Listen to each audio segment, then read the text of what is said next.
Why is it important that we seize opportunities to step out on faith and serve God?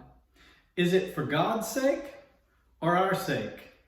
Well, Esther chapter 4 sheds a lot of light on that question.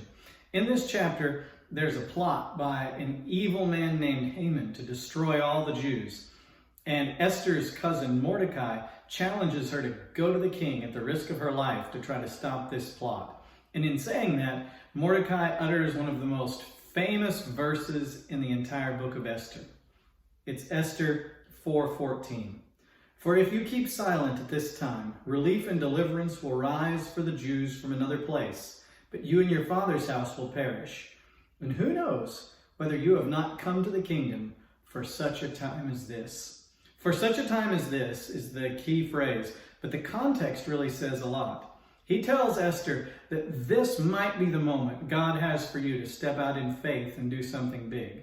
But the reason for her to serve was not that God's plan would collapse if she failed to serve. God will carry out his plan, and you can't stop it, even by your lack of faith and obedience. Mordecai says to her that God will deliver his people, even if you don't do this, but it will cost you and your family. But his invitation to her is that she could be used as a part of God's plan if she will step out in faith and obedience. God says that to you today too. If you will step out in faith and obedience and do that big challenging thing God is calling you to do, you might get an opportunity like Esther to be a part of something that will have an eternal impact. I want that for you today.